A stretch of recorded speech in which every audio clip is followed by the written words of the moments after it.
Meus irmãos, abram então suas Bíblias em João, capítulo 12. João, capítulo 12.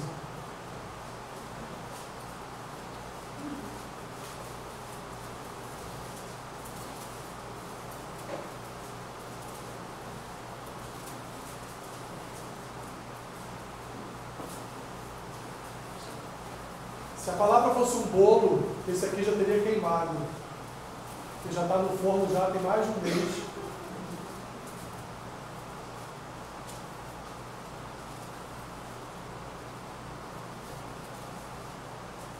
As anotações já estão até velhas aqui, já cheias de rabisco. Já foi ao longo do mês já mudando várias coisas. João capítulo 12, a partir do versículo 12.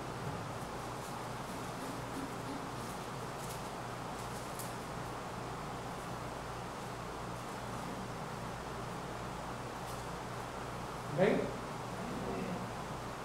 No dia seguinte, a numerosa multidão que viera à festa, tendo ouvido que Jesus estava de caminho para Jerusalém, tomou ramos de palmeiras e saiu ao seu encontro, clamando: Hosana, bendito que vem em nome do Senhor e que é rei de Israel.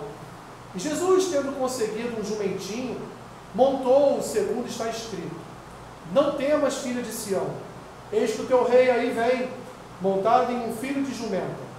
Seus discípulos, a princípio, não compreenderam isto. Quando, porém, Jesus foi glorificado, então eles se lembraram de que essas coisas estavam escritas a respeito dele também, de que isso lhe fizeram. Dava, pois, testemunho disto à multidão que estivera com ele quando chamara a Lázaro do túmulo e o levantara dentre os mortos. Por causa disso, também a multidão lhe saiu ao encontro, pois ouviu que ele fizera este sinal, de sorte que os fariseus disseram entre si: Vede que nada aproveitais, eis aí, vai o mundo após ele. Pai amado, Pai querido, fala à tua igreja nesta manhã, Senhor, ajuda-me na pregação e na verdade da tua palavra, em nome de Jesus. Amém. Esse é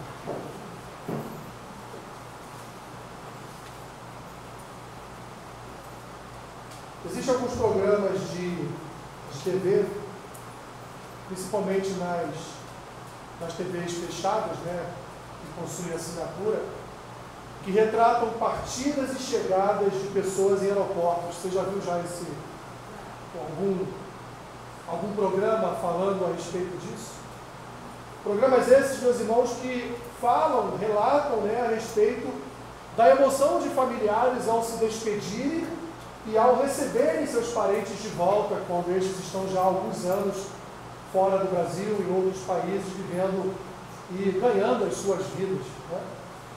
Despedida é algo sempre muito difícil. Nos despedirmos de alguém que amamos, né? Quando esta pessoa fará uma longa e bem longe viagem, a gente fica triste porque esse afastamento, ainda que seja um afastamento temporário, causa a nós, causa a toda a família uma certa comoção, né? Uma certa emoção, uma sensação de que a gente não vai mais ver aquela pessoa, né? Ainda que a pessoa esteja viajando apenas por um ano para estudar, ou alguns meses, enfim, mas há uma sensação de que a gente não vai ver mais aquela pessoa, há uma sensação de perda de contato, de intimidade, de relação com aquela pessoa. E nós olhamos para o povo de Deus na Bíblia, nas Escrituras, desde os profetas, nós que hoje conhecemos toda a palavra, de Gênesis e Apocalipse, poderíamos dizer que desde Gênesis o povo estaria esperando. Mas vamos partir das promessas, desde os profetas, que o povo estava aguardando a chegada de um familiar. Desde os profetas que o povo estava ali também, como aqueles familiares que ficam no saguão do aeroporto, lá na saída das viagens internacionais, aguardando, né, com expectativa a chegada do seu parente, que há muitos e muitos anos não veem. Assim também era o povo de Israel, anos e anos sempre orando, pedindo a Deus para que Deus enviasse logo o Messias. Olha, Isaías prometeu, Jeremias prometeu, os outros profetas falaram a respeito dele, né? Então o povo esperava ansiosamente pela volta, ou, melhor dizendo, pela vinda do enviado de Deus, do Cordeiro, que tiraria o pecado do mundo, mas principalmente do Messias, daquele que libertaria Israel das mãos dos seus adversários, das mãos dos seus inimigos. E agora, meus irmãos, nós estamos aqui diante de um texto esse em que o próprio Senhor Jesus, cumprindo as profecias lá dos profetas, anuncia a sua chegada e entra pelas portas de Jerusalém, dizendo: olá, cheguei, estou aqui agora diante de vocês.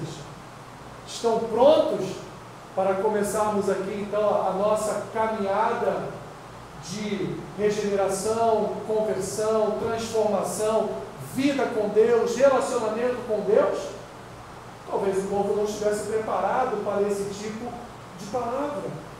Mas é fato, meus irmãos, que quando Jesus entra pelas portas de Jerusalém, ali está entrando não só um rei, não só Deus encarnado, não só Emanuel está entrando por Jerusalém pelas portas da cidade santa, mas nós vemos ali, meus irmãos, o principal personagem da família de Deus, que está entrando pelas portas de Jerusalém para encontrar a sua família, para encontrar o seu povo, para encontrar aqueles a quem Deus separaria para servi-lo, para adorá-lo, para, portanto, serem chamados para participarem não mais de um reino mundano, não mais de um reino dominado por Roma, não mais de um reino antes dominado pelos gregos, não mais de um reino comum e terreno, mas agora Jesus estava entrando pelas portas de Jerusalém para dizer: o rei veio resgatar o seu povo para viver a eternidade com ele, para viver uma vida de santidade, para viver uma vida, portanto, eterna na presença de Deus. Então agora que o povo olha para Jesus e vê Jesus entrando pelas portas de Jerusalém, o que o povo pensa? O Messias chegou, a vitória é certa, o enviado de Deus está pisando em Jerusalém e agora está pisando em Jerusalém para nos livrar do poder de Roma, nos livrar dos nossos inimigos.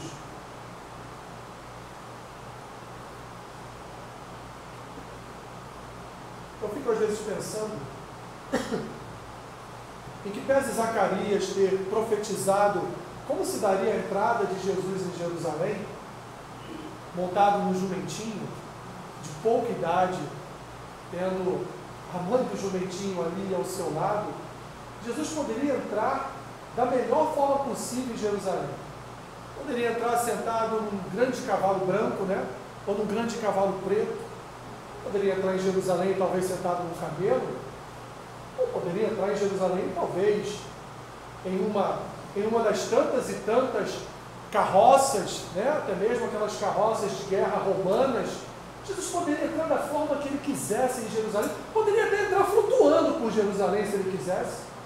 Ou poderia do nada, com todo o povo reunido ali, poderia aparecer do nada. Mas Jesus, meus irmãos, ele chama dois dos seus discípulos e diz assim: olha, meu pai usou o profeta para dizer como eu entrar em Jerusalém, eu não posso quebrar essa profecia. Vai em determinado lugar que já tem lá uma jumenta e seu jumentinho. Traga-me os dois, que eu vou entrar em Jerusalém montado no jumentinho. Pense só comigo por um minuto, como ficou a cabeça desses dois discípulos, pensando: mas por que ele vai entrar sentado no jumentinho? Ele podia entrar de forma gloriosa, ele podia entrar de forma, né, como um rei voltando de uma batalha, com todo o povo glorificando, ele sentado naquele belo cavalo, com faixa de rei, né, com uma coroa sobre a sua cabeça. Ele poderia entrar dessa forma, mas não, ele cumpriu aquilo que estava descrito em Zacarias, e tanto foi que os seus próprios discípulos não entenderam por que Jesus entrou daquela forma em Jerusalém. Ele entra então pelas portas de Jerusalém, meus irmãos, montado num jumentinho, e sendo ali no primeiro momento glorificado e exaltado por todo o povo que se encontrava ali às portas da cidade santa. Ou seja, um familiar nosso chegou, o enviado de Deus chegou, então nós vamos recebê-lo como? Com festa. Vamos recebê-lo como? Com música. Vamos recebê-lo com danças. Assim então, meus irmãos, foi a entrada de Jesus o libertador, o Messias, o enviado de Deus para aquele povo, para salvar aquele povo, mas não salvar aquele povo do poder de Roma, salvar aquele povo, como diz o livro de Mateus, dos seus pecados.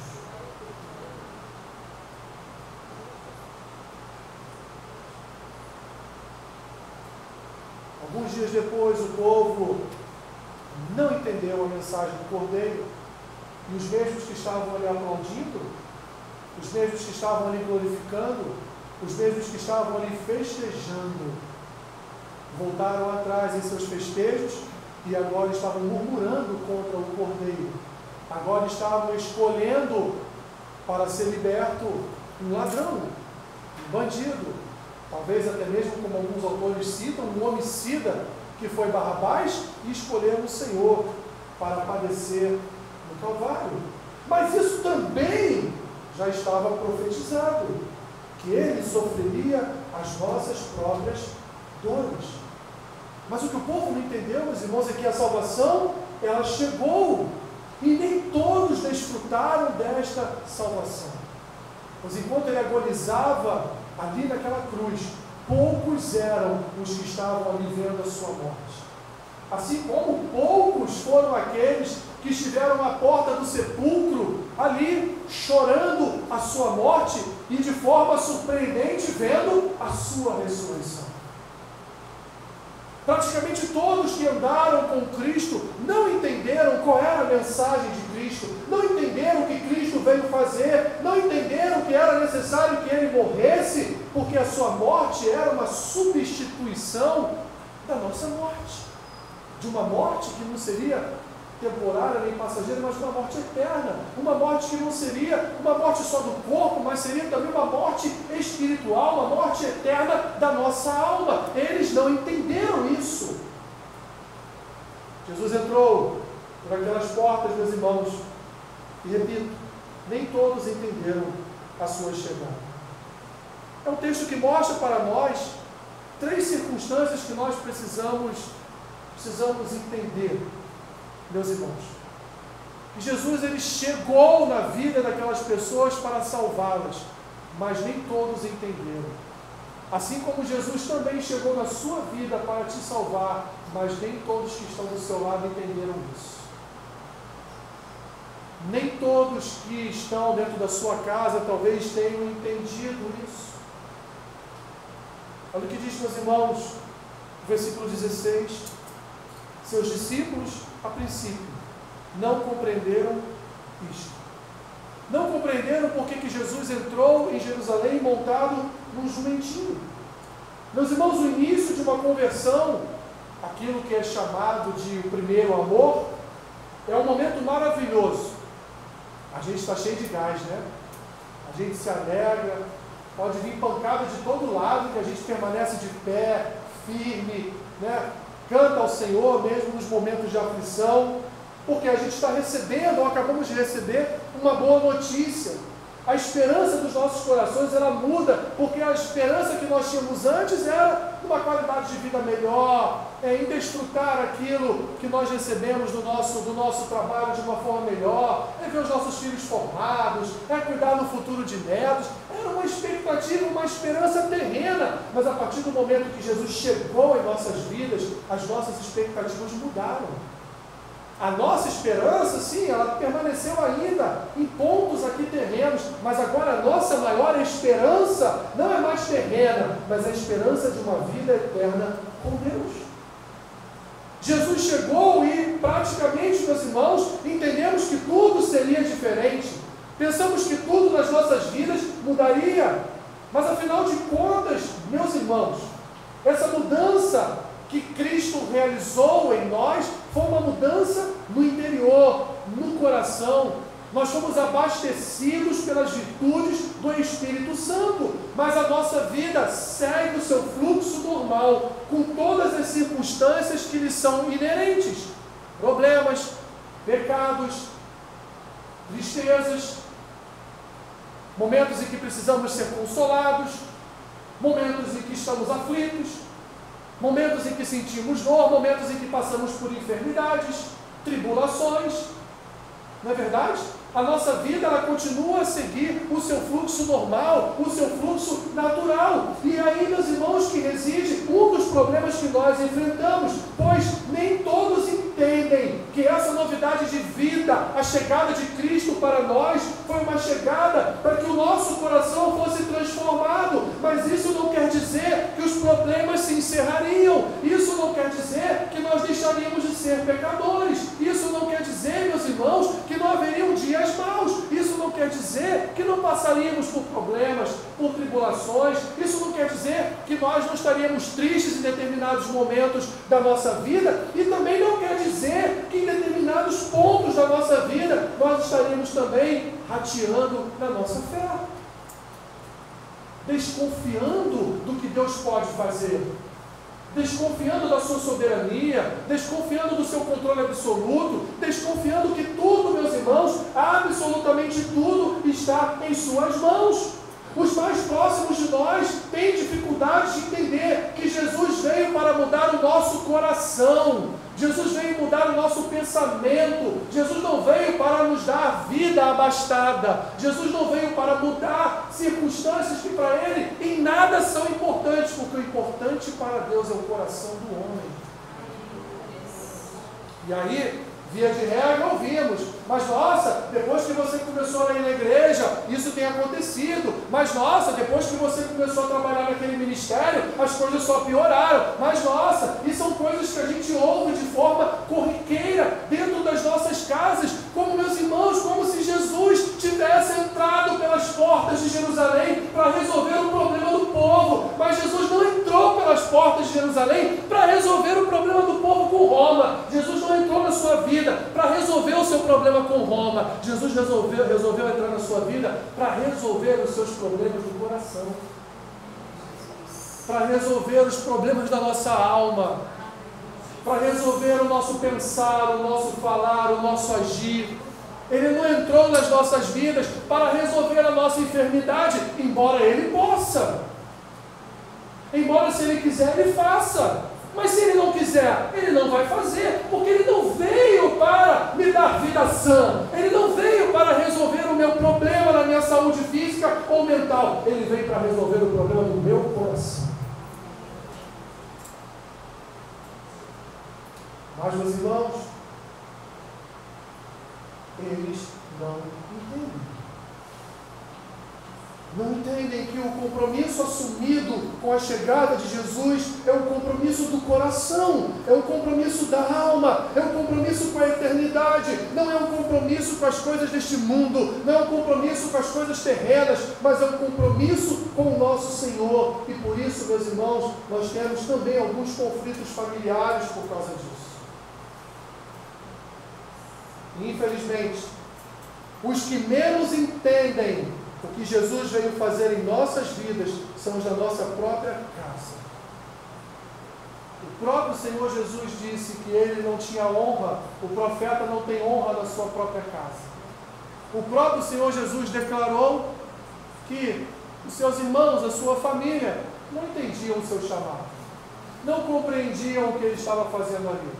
Assim como Ele entrou pelas portas de Jerusalém e deveria estar pensando: daqui a alguns dias, todos eles vão me lançar na cruz, estão me glorificando, estão aqui me adorando, estão aqui me louvando, estão aqui me chamando de rei, estão aqui agradecendo a Deus por minha chegada, mas daqui a poucas horas estarão me lançando no madeiro, estarão me lançando na morte por cruz. Meus irmãos, Jesus chegou para mudar o nosso coração. Você pode orar por qualquer coisa na sua vida. Orar por sua família, orar pelo seu casamento, orar pela vida de um filho, de uma filha, orar por uma enfermidade que você está atravessando, orar por um pecado que você está atravessando. Você pode orar por qualquer coisa na sua vida, que a resposta pode vir ou não. Porque Ele é quem tem o controle de todas as coisas. É Ele que tem a primeira e a última palavra. É Ele quem sabe de todas as coisas. E via de regra, quem está próximo de nós e não é um regenerado, não é um convertido, não entende isso. Mas o melhor de tudo vem agora. Em que pese ele ou ela não entenderem isso, mas eles podem entender no futuro, porque Jesus pode ter chegado para eles também. Quem é que pode, meus irmãos, quem de nós pode sondar os mistérios de Deus? Quem de nós é que pode dizer quem vai ser salvo e quem não vai? Quem de nós é que pode dizer o que vai acontecer daqui a 1 minuto? Nenhum de nós podemos dizer. Nenhum de nós. Porque nós conhecemos aquilo que nos é apresentado. Nós conhecemos aquilo, o lugar onde nosso pé pisa. Nós conhecemos o nosso pensamento de agora, a nossa ação de agora. Nós conhecemos o agora, mas o amanhã pertence ao Senhor. Mas da mesma forma que Jesus chegou para você, Ele pode ter chegado também para alguém, para esse alguém que tanto fala: mas Jesus chegou na sua vida, está na sua vida e nada mudou. Você continua aí ganhando mal, não pode comprar picanha, você continua aí indo no mercado só podendo sair de lá com 2 bolsinhas. Esse é o Deus que você serve? Esse é o Deus que você não é? Quantas vezes você já ouviu isso? Talvez não nesse assunto, mas em outros assuntos. Quantas vezes nós já ouvimos isso, meus irmãos? Nem mesmo os discípulos de Jesus entenderam a sua entrada em Jerusalém. Eu não vou ler de novo, o versículo 16 diz isso. Seus discípulos não compreenderam o que estava acontecendo. E o mesmo versículo diz o quê? Quando que eles vão compreender? Quando Jesus está lá, já pronto para morrer. Jesus foi glorificado. Então eles se lembraram de que estas coisas estavam escritas. Na glorificação do Senhor é que eles foram entender: está explicado por que foi daquele jeito. Mas quando lembraram, meus irmãos, da profecia de Zacarias 9:9, é que eles entenderam. Os olhos dos discípulos só foram abertos pela Escritura. Foi a Escritura, a palavra descrita em Zacarias 9:9, que agiu em seus corações para que eles entendessem por que Jesus havia entrado pelas portas de Jerusalém sentado num jumentinho. Foi a palavra de Deus que iluminou seus corações de tal forma que eles vieram a entender tudo o que estava acontecendo quando Jesus foi glorificado. Muitos, meus irmãos, ainda não entendem a forma ou como Jesus chegou em nossas vidas. Muitos ainda não entendem o que Deus está trabalhando nos nossos corações. Muitos ainda não entendem certas atitudes e posições que nós tomamos, porque o nosso coração já foi transformado, porque o nosso coração já foi avivado pelo poder da palavra. Mas, mesmo estes que não entendem, um dia, meus irmãos, assim como também foi com os discípulos, e foi com grande parte depois de Jerusalém, eles podem também receber o poder da palavra em seus corações e podem também reconhecer a obra de Cristo, não só agora sobre as nossas vidas, mas também sobre a vida de cada um deles. Porque, meus irmãos, um dia a palavra de Deus poderá agir com poder, dissipando em seus corações todas as trevas. Qual deve ser a nossa oração? O que nós devemos pedir? Ou que recursos utilizarmos diante de Deus para que possamos ver este nosso familiar salvo?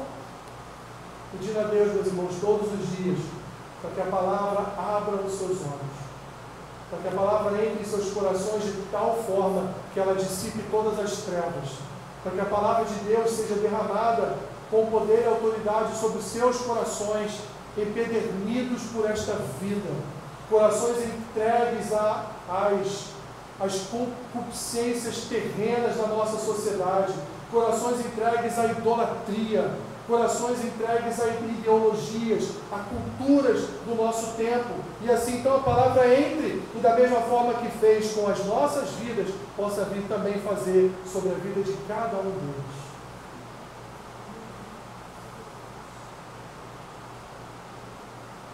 O que o mundo não entende, meus irmãos, é que Jesus não veio não veio para nos livrar de Roma. Jesus não veio para que nós viéssemos a lutar contra Roma. Eu acho muito engraçado essa luta política travada no nosso país. Eu acho muito engraçado como um crente diz assim: eu vou votar naquele candidato porque ele é pastor. Já está tudo errado. Só ali já tem um erro teológico até.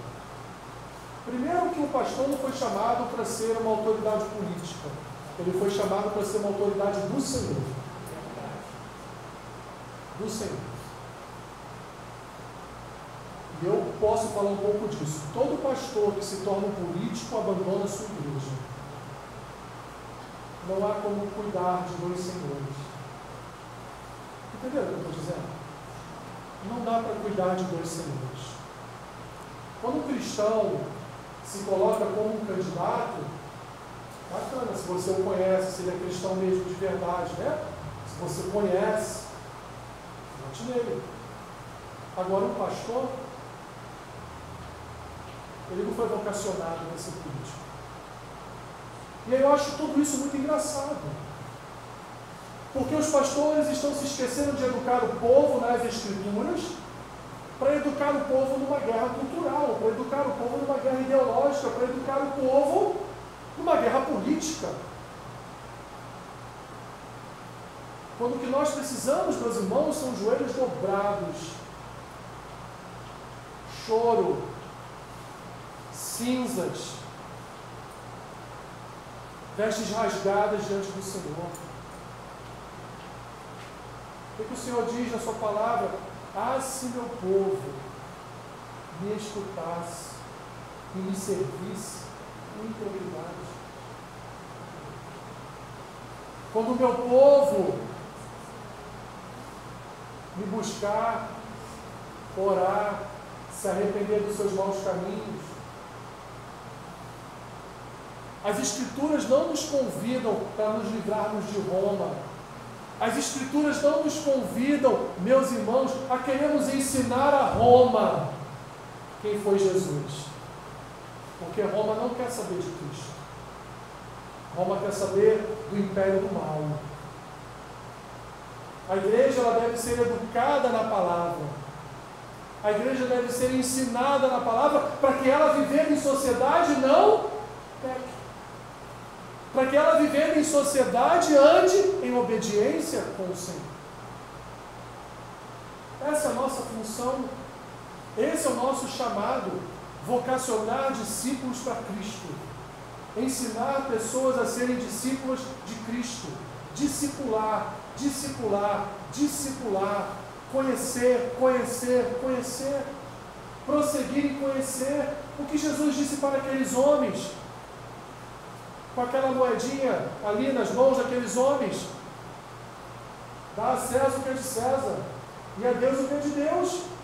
Qual é a foto de quem está aí nessa moeda? Ah, é de César. Não, dá ele o que é dele, isso é dele, entendeu? E a Deus o que é de Deus.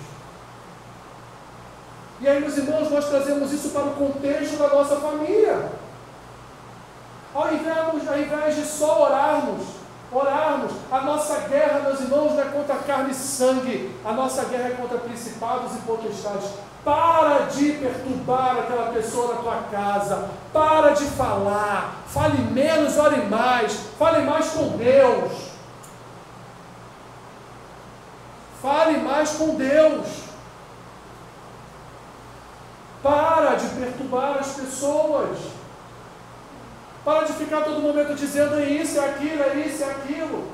Porque tem que ser assim, porque tem que ser assado. Não é assim que funciona. Os convertidos podem até se desconverter. Nós sabemos que isso não existe, né? Mas a pessoa verdadeiramente em Cristo, se ela acha que tem algo errado na sua casa, ora, jejua, dobra o teu joelho, a tua luta é com o Senhor. O que Jacó fez com Deus? Não sai daqui enquanto o Senhor me abençoar. Eu não saio daqui, eu posso sair daqui aleijado, mas eu não saio daqui enquanto o Senhor me abençoar. E aí Deus fez o quê? Deu uma marquinha lá nele, né? Tá bom então. Botou uma marquinha lá nele, uma marca que é o testemunho de que ele lutou com Deus, e mudou o seu nome. Porque Israel significa o quê? Aquele que lutou com Deus. Então, meus irmãos, no muito falar, muito se peca. E muitas vezes nós acabamos tampando os ouvidos da nossa família, dos nossos familiares, porque queremos falar demais. E eles não querem ouvir muito. Lembra do que Paulo fala a Timóteo? Os seus ouvidos estarão o quê? Tampados. Mas os ouvidos de Deus nunca estão tampados. Então vai lá no seu quartinho, né? O pessoal que gosta de um filme cristão aí, no seu quarto de guerra, vai lá no seu quartinho de guerra e ora. Põe aquela vida diante de Deus. Fala com o Senhor: Senhor, se eu estiver errado no que eu estou pensando, o Senhor me corrija. Agora, se eu estiver certo, que haja correção daquela pessoa. Por que isso, meus irmãos? Porque nós podemos pecar. E afinal de contas, nós acabamos fazendo tudo aquilo que a igreja tem feito de forma errônea. Querer fazer parte de Roma, querer fazer parte do Senado romano, querer fazer parte da Câmara dos romanos, vai se perder. Porque o poder lá, meus irmãos, é infernal. Vocês não têm noção do poder e do poder do dinheiro desses lugares. Não existe essa de que eu sou crente lá, eu não vou me... Não existe isso. Vai cair, porque ali não é o lugar dele. Se a sociedade quer fazer algo que afronta as escrituras, o problema da sociedade, eles não são crentes, meus irmãos. Crentes somos nós. Nós aqui não podemos ser a favor de aborto, nós aqui não podemos ser a favor de desencarceramento, nós aqui não podemos ser a favor de eutanásia, nós aqui não podemos ser a favor de pedófilos, nós aqui não podemos ser a favor disso. Agora, essa sociedade, o problema é deles. O problema é deles. Eu não vou casar homossexual. Me prenda. Ah, mas aí a gente tem que mudar a lei para os pastores não serem presos. Estão com medo de quê? Estão com medo de Roma? Por isso que lá, quando Jesus estava na cruz, não tinha quase ninguém ali embaixo, porque estava todo mundo com medo de Roma. Na hora que o bicho pegou, ó, meteram o pé.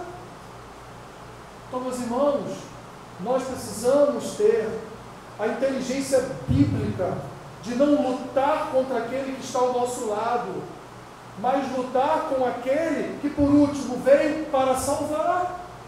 Porque Jesus, ele veio para salvar. Ele entrou em Jerusalém para morrer.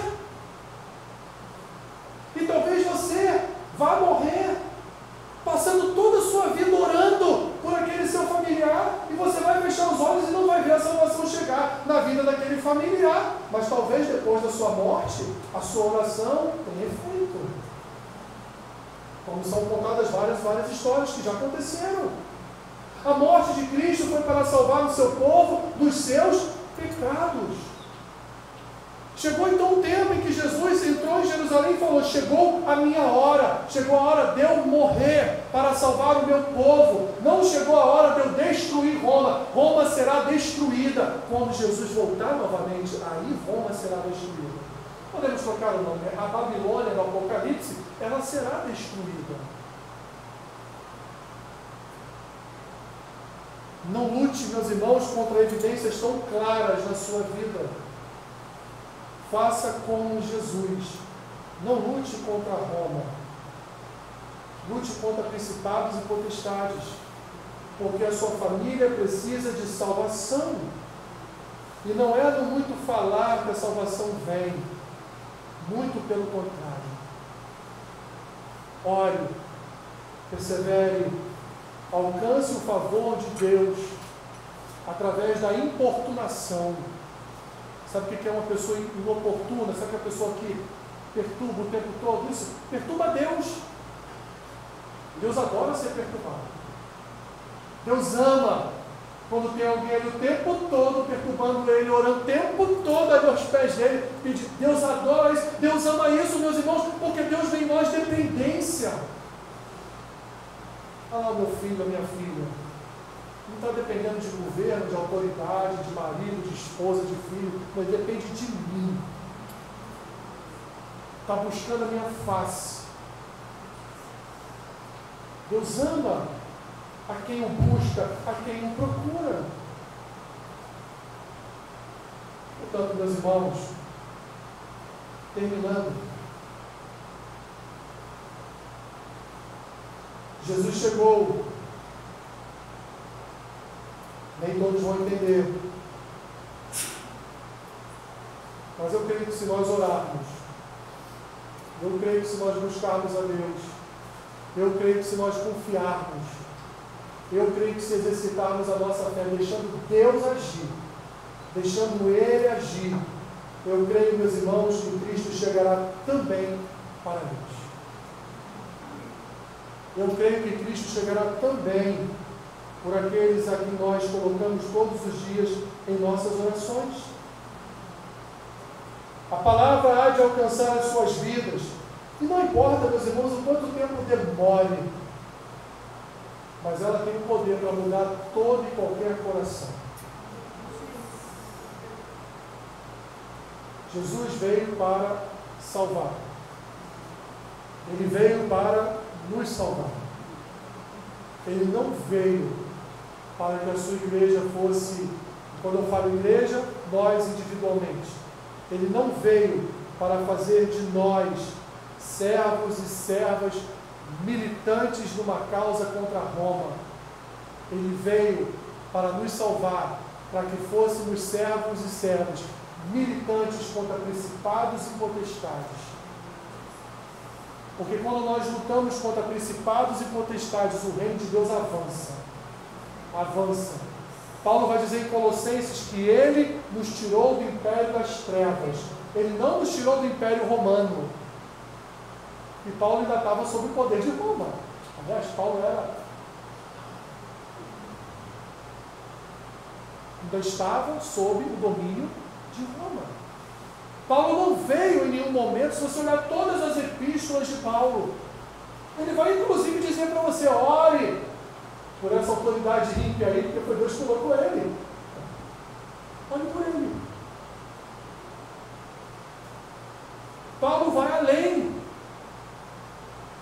Paulo em nenhum momento Paulo vai se colocar contra Roma, Paulo vai se colocar contra principados e potestades.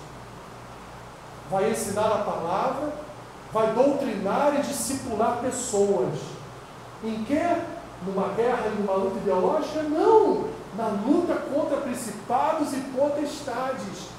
Quando Paulo diz que a minha luta não é contra carne e sangue, é contra principados e potestades, Paulo está dizendo, meus irmãos, a sua luta não é contra carne e sangue de ninguém, a sua luta não é contra Roma, a sua luta é contra principados e potestades, a sua luta é conhecer ao Senhor todos os dias, é obedecer ao Senhor todos os dias, é fazer discípulos. Então, meu irmão e minha irmã, façam discípulos da sua casa, não inimigos.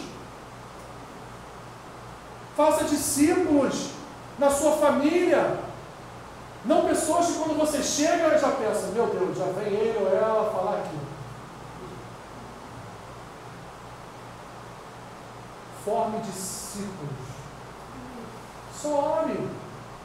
Só ore. Falou uma vez, continuou, só ore. Para que não seja criado naquele coração até mesmo um ódio contra a palavra. Porque a pessoa pensa, eu não quero ser como ele, eu não quero ser como ela, eu não quero ser dessa forma. Faça discípulos da sua casa e nunca se esqueça disso. Jesus veio para salvar o pecador dos seus pecados. Jesus veio para salvar o pecador dos seus pecados. Foi para isso, meus irmãos, que ele veio.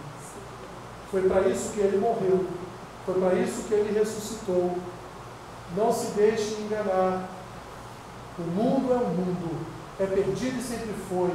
E as Escrituras dizem que o mundo jaz no maligno, o mundo já está enterrado no maligno. A igreja não pode fazer parte do mundo. Nós não podemos deixar o mundo entrar no nosso coração. Eu sei que muitas coisas nos revoltam, né? Mas a gente tem que impedir que essas coisas criem raiz de amargura no nosso coração.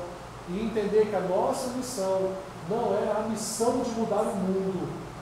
É a missão de sermos instrumentos nas mãos de Deus para salvar vidas. E nós não salvaremos vidas militando contra essas vidas. Nós salvaremos vidas por Cristo, militando contra principados e potestades. Senhor, eu quero